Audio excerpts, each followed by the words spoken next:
All right. See you later. Have a good night, folks. Have a good night. Yep. Thanks for helping us with our 2025 season. We appreciate it.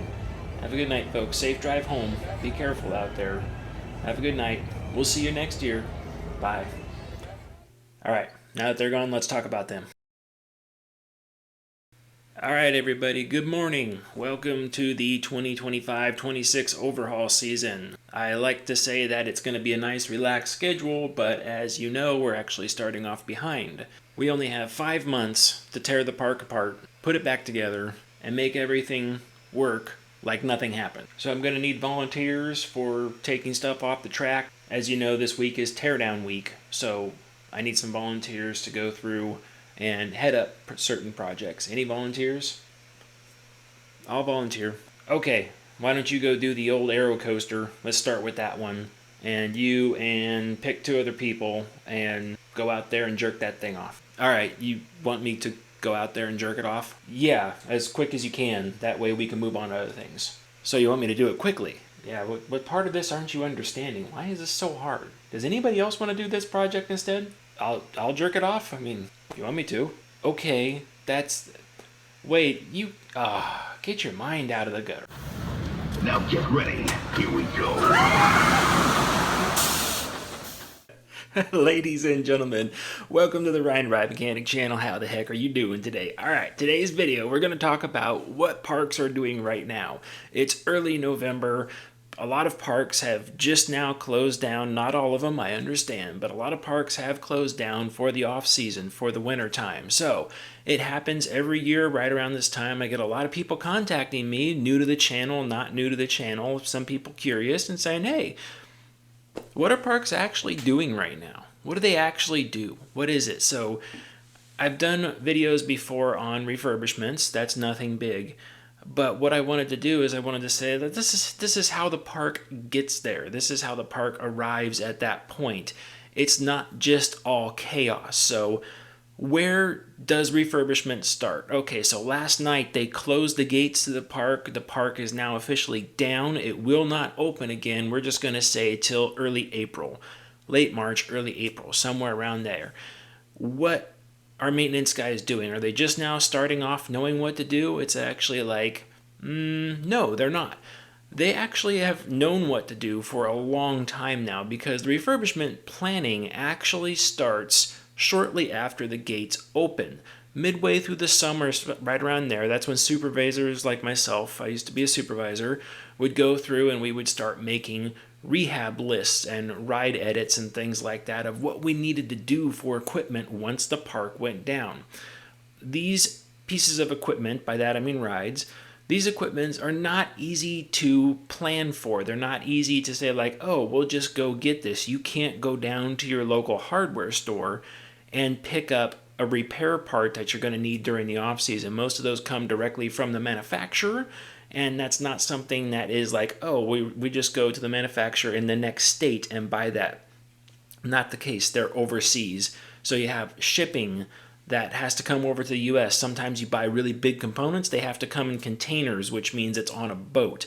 Takes a long time to do. Not to mention, there's all sorts of things right now like tariffs, long lead times because of, I mean, we're still recovering from COVID, honestly. There's still this like backlog of production from companies that went under during COVID time. So right now the lead time of parts from manufacturers is really long.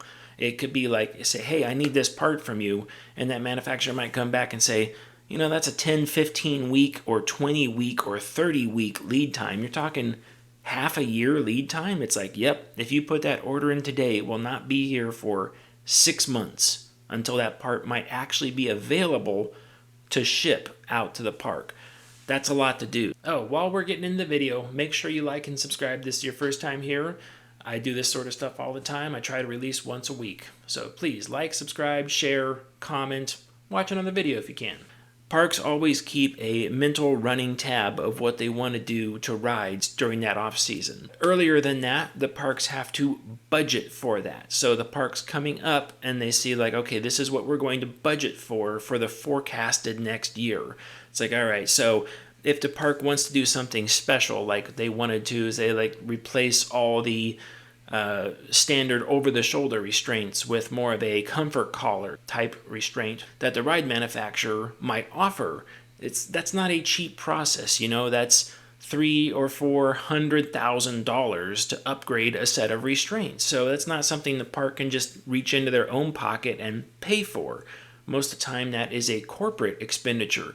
Well, corporate expenditures, unless it's an emergency, they don't really do that. So that you have to plan very far out in advance. That's why if you were getting something like an upgraded train, an upgraded restraint system or something like that, this was actually a capital project that's coming from corporate that has been in the works for a long time, 3, 5, maybe even 10 years in the works to get to this point where it is today. So there's a lot of pre-planning that happens before that. But okay, we flash forward and we say, what happens when that gate closes? All right, we've already come up with a plan of attack of what we need to do to take care of the park. Now, for most parks, they have just a little bit of new information to deal with. The rest of it's old. By that, I mean the rides are old. They've been there for many years. They know the schedule. They know the process. So there's really nothing new there.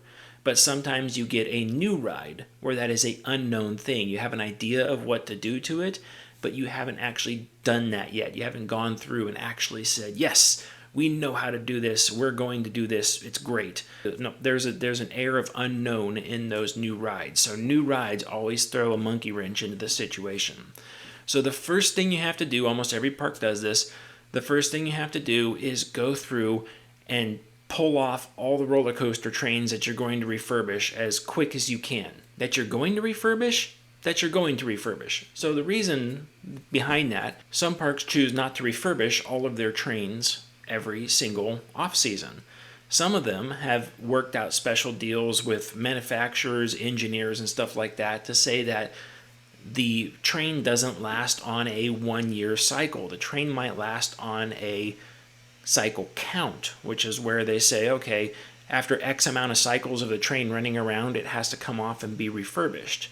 That might actually push your refurb schedule out a year, year and a half, maybe even 2 years. All depends on the ride and the manufacturer. Most do not do that. Most are set up on a calendar refurbishment schedule because most manufacturers, they put a cycle out there. They will say, oh, this is good for 55,000 cycles, of which it's like, hey, great, this train will last for 3 years.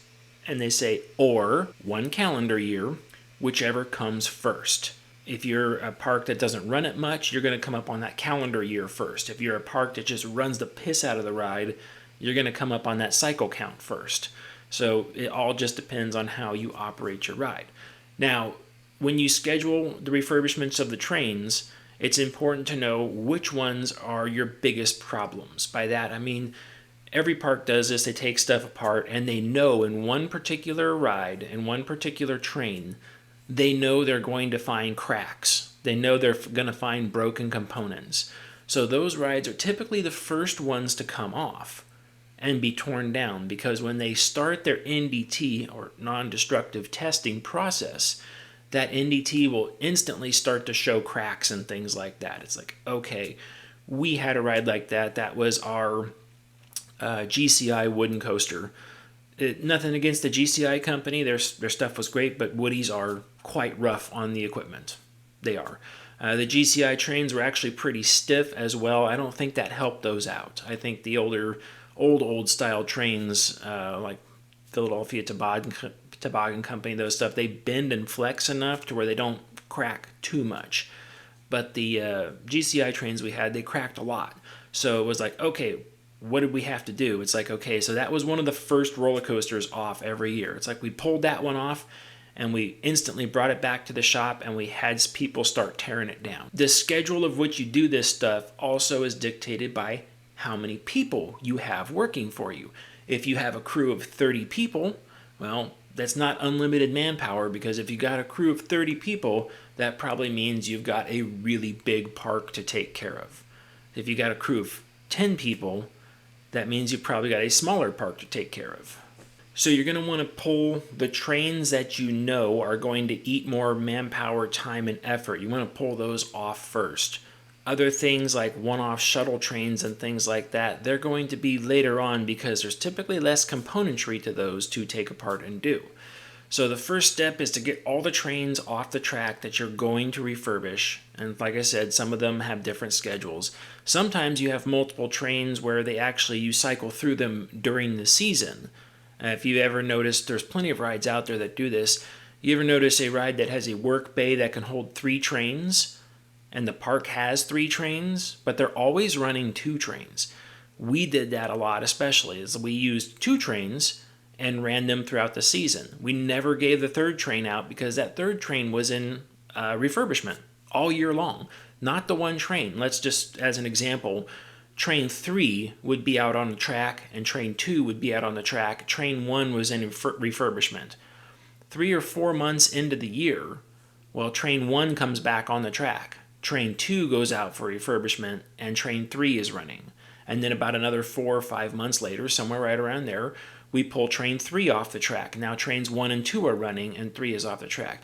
So all 3 trains have a staggered 1-year rotation to where operations always has 2 trains. Now at the end of the season when the park shuts down, we actually don't have to refurbish those trains. They're already done. They're in that 1-year progress.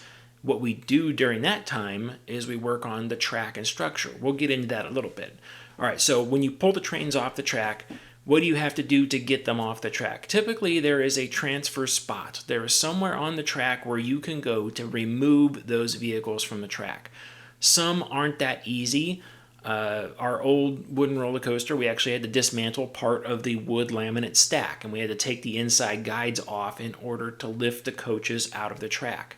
I know our Intamin Impulse coaster, most Impulse coasters that Intamin built, they had about 1.5 meter long section of track that unbolted and came down. That's right, every time the train launched down this one section of track, you would have the track rails that were just bolted on in that area. So you'd unbolt the track rails and drop that down, and then you'd take the train off that one particular section. A lot of rides have work bays, and in those work bays there is an overhead crane or an opening to remove the train from that particular work bay so you could take it away from the ride and take it to a remote facility to work on. And then there are other rides out there that it just comes off the back of the storage track. It's not a big deal. It's like, yeah, you just go up to the back of it. We had a Gerschlauer spinning coaster. All the coaster trains, the coaches sat on a transfer track. And then when we were ready to, we just drove the forklift up to it and just put some tension on the center of it and then just pulled it right off the back and moved them back over to the shop. Not such a huge deal. Our RMC coaster was a little bit more problematic because we weren't able to use the transfer opening that we used to use when it was a wood roller coaster. Now it was steel rails, we didn't have that. So we then had to remove the train from the transfer track like most rides do. But our transfer track was about 45 feet away from the nearest pathway. So for that, we had to get a boom truck or a crane in to pick each one of those coaches off because it was a long reach out there in order to get it. The SLC was a particular pain in the butt. So the SLC has a transfer track where it can come off the back. Now, early on, way before I ever got there, the park said the most efficient way to take those trains off and to build them and to put them back on was actually in 4 sections. So we had these giant things that we called racks that the trains would go into. So what we'd have to do is on one day, on the lift day, we have to go out there, we'd have to undo 3 hitches, 1, 2, 3, and then we'd have to remove the coach onto one of these racks. So to do that, we'd have to pick up one of these racks with a crane, put it on the back of the transfer track and secure it to the ride, and then we'd have to take the last coach, which was always the tail plus row 10, move it back onto the rack itself, and then secure it onto the rack, and then unhook the rack from the track and fly it off and land it down on the plaza way behind. Now, this was up on the corner. A lot of you know what I'm talking about. This was up high on the corner, elevated there. So it actually took a really big crane sitting in the plaza way right there in order to do this, because the next 3 sections that came off were the same exact thing, but they were full coaches. There were coaches 9, 8, and 7, 6, 5, and 4, and then 3, 2, and 1. So we do that and set that down there. Then we have to use a really big great all or just an extended reach boom truck or forklift to bring those big racks back to the shop where we could start to tear them down. Inverted coasters are kind of a pain in the butt when it comes to that because unlike most other roller coasters, you could sit a roller coaster just down on the ground. You could take a train like a boomerang or a B&M something, and you could just set it down on the ground. It's not great for it. You want to put some wood down first so you don't mess things up, but you could just set it down on the ground and it'll sit there.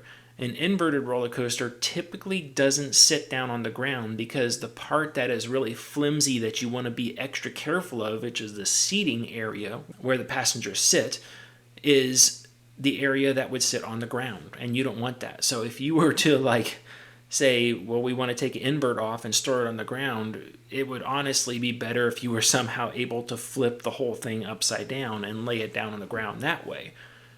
It's built for that at that point. So it's okay, but you can't do that. So most of the time, inverts, you have to have some sort of special racking or some sort of special work bay to tear those things apart since everything is overhead. B&M does a good job at that. The SLC that I worked on, it did not have a good job of that, but because of those racks, we worked our way around the thing.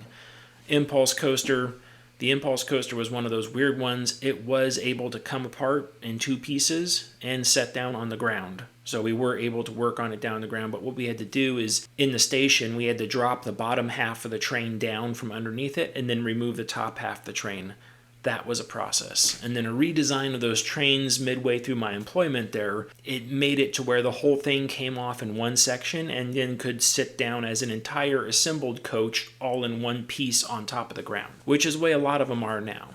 Plenty of pictures of those. Okay, so when all the coaches come back to the shop, we start the tear down process. Everything comes apart. Typically, all of your hardware just gets thrown away. We take it all, we put it in a bucket and throw it away. When it comes to engineering hardware, it's such a critical job to do it. None of the engineers are reuse the hardware. In fact, even at the manufacturer's level, they said, do not reuse the hardware. Now, there's little caveats in there because there are special pins and bolts and things like that you kind of have to reuse. Those get actually more NDT. Those get non-destructive testing. So you divide the train and you split it up into basically 2 pieces. Things that get inspected and things that get thrown away. Everything either gets inspected or thrown away. It's that avenue. Most of the time it's hardware, nuts, bolts, locking pins, snap rings, all that sort of stuff gets thrown away. All the other stuff, bearings, any frame equipment, chain dogs, anti-rollbacks, brake fins, all that stuff gets inspected, NDT'd, repainted, put back together. Okay, so we are talking about only the teardown. We're talking about the start of rehab that we're at right now. So the trains are going back to the shop and they're going to get torn down. Everything gets broken into pallets. Some of the stuff will actually go back to a ride or another warehouse or somewhere to sit. There's a lot of things like padding to seats like that. It's nothing's going to happen with it. Chances are they're just going to reuse it again next year. So it might go back to the ride. If the padding has an armature on the inside, the armature might need to get NDT'd. So that might have to go out for an inspection. Typically, you don't take the padding off to do that. You have to use a process like X-ray or abbreviated RT, radiographical testing, in order to see inside of a harness to make sure that there's no decay inside of the seat tubing, water got in and starting to rust or anything like that. Now, as the crew moves along and starts to go through all these rides, and it is a long process to slowly tear them down, you can't just rip and tear everything because you're going to break components when you do that. It happens every year. Someone does something a little bit too fast and you end up breaking something. Not good. Mechanics are their own worst enemy when it comes to moving fast. You don't want to move fast around this stuff. You want to get it done efficiently, but you want to do it safely. So as they start to wind down from taking apart rides and maybe they're starting to go all out for inspections and stuff like that, you have a crew of people that is now split into, typically it's about 2 sections. You have a crew of people that go around and they do all the minor inspections for that train. They do all the wheel inspections, bearing inspections, and things like that. Some parks dedicate that, oh, we're going to send all of our wheels out to be recoated at a wheel place and then have them all come back. Some parks don't, like ours didn't. We factored in about, I think it was about 10% new wheels each year, but all of our rides that we had were very gentle on their wheels. We did not have to worry about wear. Urethane getting old, yes, we had to worry about that. When they started cracking them apart, we had to then send those out for a recoat. But realistically, we just didn't blanket, hey, send all these out every year. If your park does that, that is awesome. It's a good thing. It costs a lot of money to do. And as long as the trade-off is there, great. You know, I'm sure at one point those parks have probably said, let's not do that this year. And then the next year, they maybe had a lot of downtime and failures from urethane problems. Who knows? But I'm assuming those tests have been done for those parks, and they said this is the schedule that we should maintain with this equipment. And then after those little inspections are done on the wheels and the things like that that don't really have to go out, well, a lot of the wheels get NDT'd, but on the ones that don't have to get NDT'd and they're fine, you inspect the bearings, maybe repack them, get ready to go back into wheels. You could start building wheels back up at that point. But then that crew of people starts to move typically to whatever ride they're working on, and they start to go out and they do track and structure stuff. Now, track and structure stuff is kind of interesting as well. There's lots of inspection happening out there, but there's stuff that happens that the park knew about coming up. A lot of the heavy work that happens during the off season is to track and structures, because that's one thing that they can't just easily take down throughout the year and say, okay, let's just do this real quick and then button it back up. One of the big projects on almost any ride is anytime the lift liner has to be replaced. So on a lift hill, you have the big chain that the train typically latches onto. It carries it up the lift hill.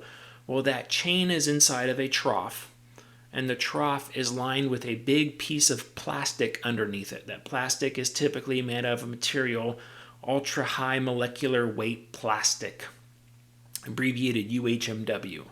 That UHMW takes the weight of that chain and the train sliding on it, and it lets it go over the top. And that prevents metal on metal contact from the chain to that metal trough. Saves the lifespan of that chain on the lift hill. So eventually that plastic gets worn out completely and it's got to be replaced. Well, this isn't just like, oh, it's a little piece of plastic that you just go in there and put a new screw in and you're done. No, it's typically they're about 6 inches, 150 millimeters, somewhere right around there, wide. And then they're roughly 8 to 10 feet long. They're big, long strips of plastic. Well, you can't just slide that underneath the chain real quick because the chain is enclosed inside of that trough. Remember, it's not coming out. So this is where you need to get a crane, and now you have to break the chain on top, so it's now 2 pieces, and then you have to pull the chain out of the lift hill. You have to secure it on both sides and pull it out of the lift hill. And then once it's out of the lift hill, you can get in and do that plastic replacement. Once the chain's out, you probably work on the plastic for 2, maybe 3 days, and then the crane has to come back, and then you have to feed that chain back into the lift hill and get it into every ride has it. It's called the sweet spot. The sweet spot where you can actually see both ends of the chain meet together and you can actually work on it and put it together. Some chains have a removable master link, kind of like a bicycle where you pull pins or clips out of the sides and you could open the chain and pull it out. Some chains don't. Some have a sacrificial link that's like, okay, you have a brand new link sitting there ready to go, and then once you get the chain to whatever spot it is, you take a torch and flame cut it in half and open the chain. And then while the chain is open, you take those ends that you cut and you grind the pin out, and you remove the halves of the chain link that were there. And then when it's ready to go, you put your brand new link back in with the reinforcement plate on the other side of the link essentially. And then you have to heat it with a torch until it's cherry red, and then peen it over so it mushrooms basically and holds the thing captive. Sacrificial link, yeah, but It just depends on the chain style. They're not like per ride or per manufacturer. They're kind of intermixed amongst everything. So there's no real like straight line like this is what you're going to do. This is also for rides that are cable driven, such as a ride like Sky Rush or Millennium Force, something along those lines. This is the time of year that the cable would be replaced as well. Typically those rides have two cables, one lifting, one returning. And your older style Intamin hydraulic launch rides, this is also when the cables would be replaced. 3 of them, 2 pulling, 1 returning. So lift hill is one thing. You have lots of oils to change, tons of oils to change and sample. So what you do is you go around the ride. You imagine these rides with a lot of booster wheels on them. Oh, this is what I thought of when it came to that new Fast and the Furious ride being installed down in Southern California. That ride has so many booster motors, and each one of those booster motor where it has a drive wheel on top, everyone knows what I'm talking about. Booster motor assemblies have an electric motor and a gearbox. It's attached to the wheel. So that gearbox has an oil level inside of it. So you need to open the gearbox and drain the oil. And then you have to put it all back together and then refill the oil. Now, the less energy you want to put into this, the more work you have to do. The more energy you want to get out of it, the less work you have to do. It's a really weird statement. So if you're lazy and you go up and you're just like, I don't want to do anything, I just want to change the oil. There is a Allen wrench screw on the bottom and then one on the top. You open the one on the top and one on the bottom, oil drains out. That one that's on the bottom is sitting right up on top of something like right there. And it's next to impossible to get the screw out, and then next to impossible to drain the oil out without it getting all over everything and making a gigantic mess everywhere, and it takes forever to come out. So you could do that, and each booster wheel will take you roughly like an hour and a half to change the oil in that one booster wheel. And then imagine how many booster wheels times a ride. But if you just got out there with some really big tools, well, there's multiple caps you can take off. So if you just unbolted the booster motor and laid it on its side, you could pull one screw out of the bottom and the whole thing would drain within seconds. And you could put it back on and then refill it from the top, put the oil right back into it. But typically nobody wants to unbolt them. So you end up doing these things out of position with these weird little openings that take a long time to get oil out, a long time to put oil back into.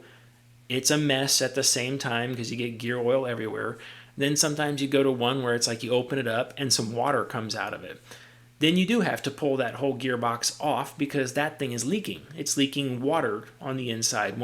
Typically it's your upper seal right underneath that booster wheel is bad, and it's allowed water to go inside.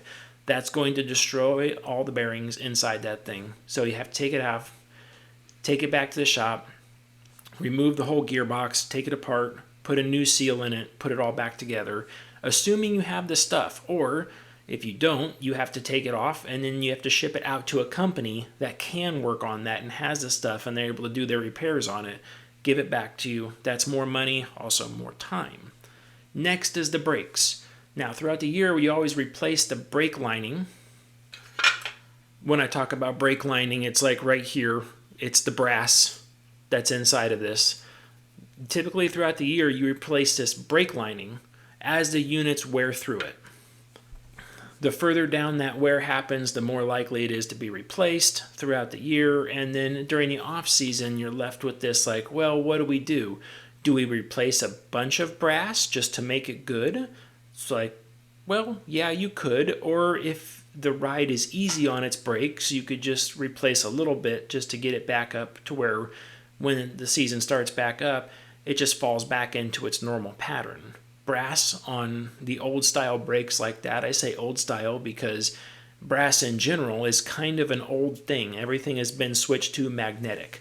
And with a lot of LSM rides, you have magnetic that sits in a flat spot, and a lot of them don't even have contact brakes anymore. If they're due, they're never used. And then there's the other service to the other motors in there, like the lift motor, the big lift motor up on top or at the bottom of the lift. It's got a very large gearbox associated with it, and the motor itself has work that needs to be done. A lot of rides use DC motors, not AC.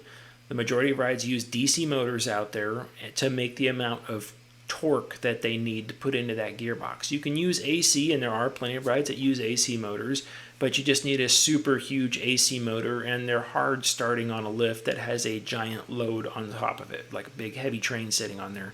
AC motors are a little harder to start up, a little more wear and tear. But DC motors, you have to get in there and you have to get all the carbon that's built up from the brushes out of them. You have to replace the brushes. You have to make sure the common mica is just right. That way it's not tearing up those brushes further, causing more wear into the DC system. The gearbox that sits down there, it's got to get serviced too. You take all the oil out of it, you put the new oil back into it, and those gearboxes sometimes can be a lot simply because they require exotic oil, stuff you don't normally have. It's not like a 90 weight oil, it's something special. The B&M we had, it required a oil in the gearbox. I don't think I'm going to pronounce it right, and I hope I'm remembering it correctly. It was something like Daramix. I don't remember. People know what I'm talking about probably though. It required this Daramix oil, which was really interesting the first time we ever dealt with that stuff. We took that gearbox and we opened it up, and as we came out, and it was black with like this silverish tinge in there, and it looked like metal flakes. And we were like, oh my gosh, oh crap, the gearbox is tearing itself apart. Well, what's the first thing you do as a mechanic? You're like, well, we don't know how fresh this is, if this is a brand new thing or an old thing. So the first thing we said is, well, let's just flush it out, change the oil, and we'll basically flush it back out again, and then we'll see what happens from there. We'll sample it a couple months later and see what it looks like on the inside. So we wanted to replace all this stuff. The park had always sent that oil out for testing. It's kind of rare, but we did. We sent the oil out to be tested, and they always came back and they said the oil was in good condition. They said, yeah, it had metal flake, it had some bearings and this and stuff showing signs of wear, but they said it was nothing detrimental. So they said the oil was in good condition. We said, could we reuse the oil? And they said, absolutely. It was in good condition. It's like, cool. This time, we didn't care about that. We're like, let's replace this stuff. It took like half a drum of oil going back in that gearbox. It took a lot of oil. And that oil was something like, I don't know, it was expensive. It was like a couple of $1,000s for the oil that went back inside that thing. We're like, oh, so we got the new oil, which we had to fight tooth and nail for because they didn't want to spend the money on it. We got the oil up there, opened it up, and it looks exactly like the old stuff does. That just the way that looked. It's not a nice clearish yellow. It coming out of the barrel, brand new.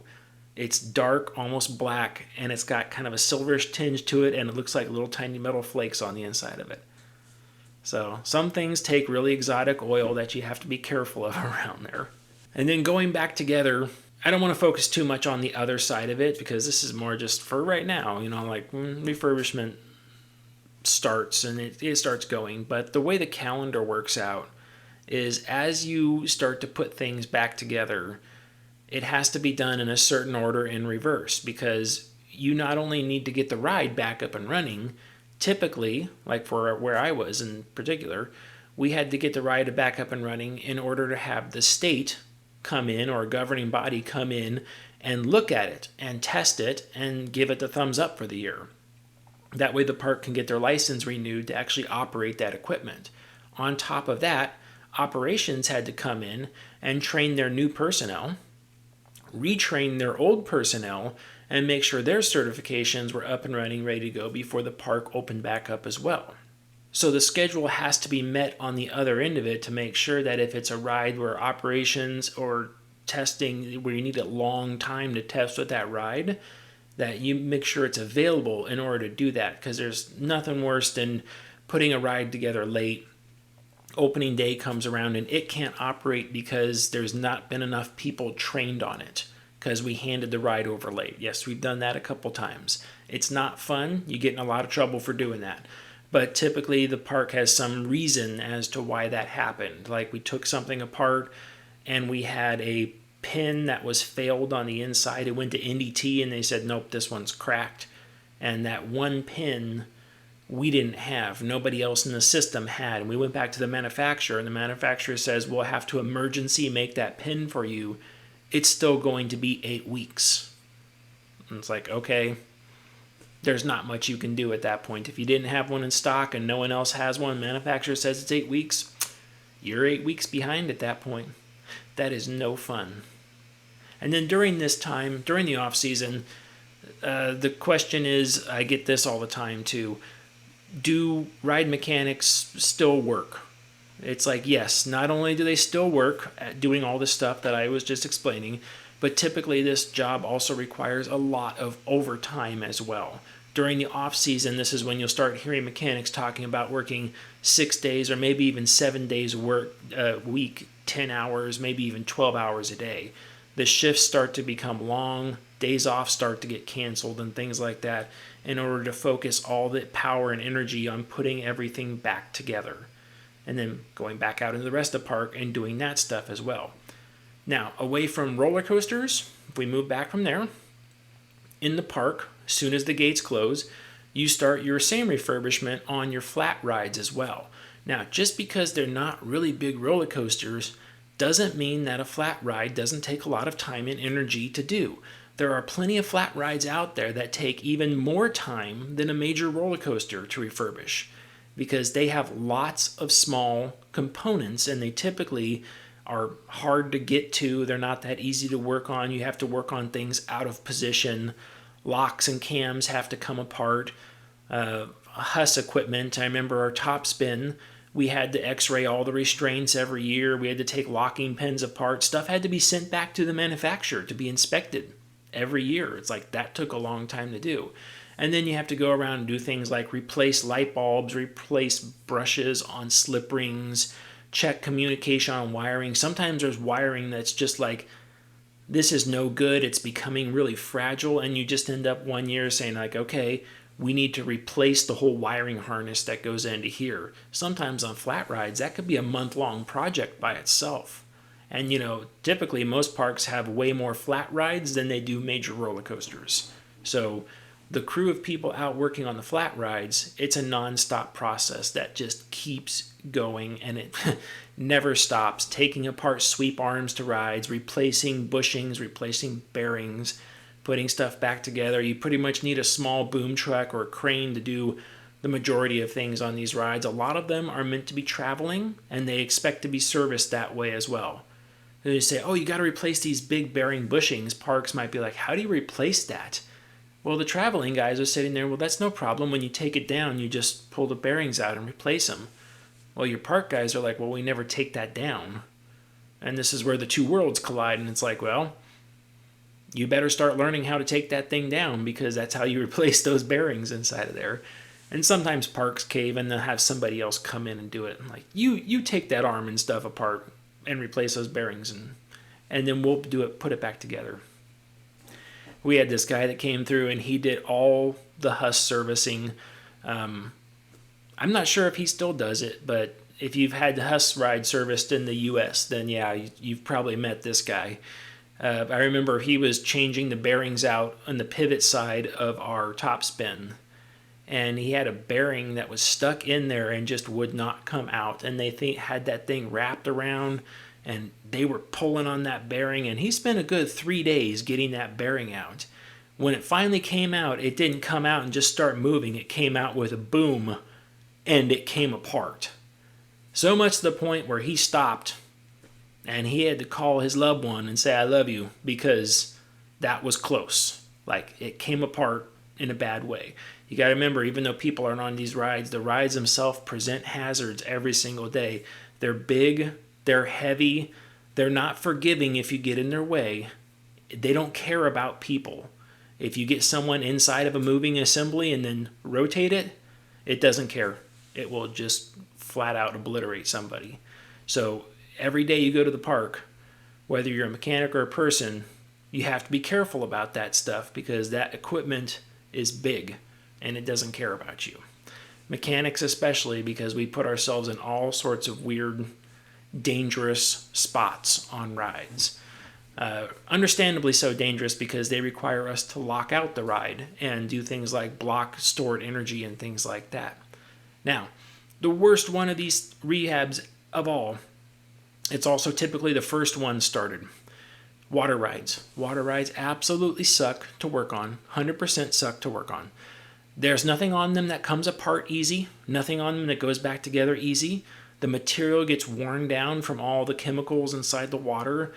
The things rust apart. All the hardware corrodes.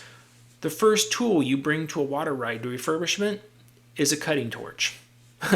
A grinder and a cutting torch is what you bring to a water ride to start its refurbishment, because man, everything on there is just corroded and locked up. Lots of stainless steel used on there. Stainless steel goes back together. People get overzealous and they like go to impact it down, and now it's galled and it doesn't come apart. Anyone who's worked with galled stainless steel, that's where the cutting disc comes in. You have to go in and cut that hardware back off of there, because once it's galled onto that nut, it's not coming back off of there. And just a mess to work on. And this is also when you just do general cleaning to rides as well. Get in and wipe off grease off of stuff where you're not normally there all the time. The rides should look better when they go back together at the end of the year than they did when they came apart at the end of the off season, or the beginning of the off season, I should say. I think this is a good video for now. Like and subscribe, share, do all that stuff. It does help me out. I do appreciate it. If you want to help me out, watch another video. That helps me out. It helps get me up in the algorithm to where other channels and other people can find it a little bit easier, because a lot of people like the channel, and I do appreciate everyone subscribing and watching, and I really do. If you want to contact me, you can always leave a comment down below, and I try to read through most of them. But I get busy just as anybody else does. You can always email me too. I have an email address, ryantheridemechanic@yahoo.com. That's all one word together, ryantheridemechanic@yahoo.com. And yeah, they might be in refurbishment, but stay off the air gates. Bye.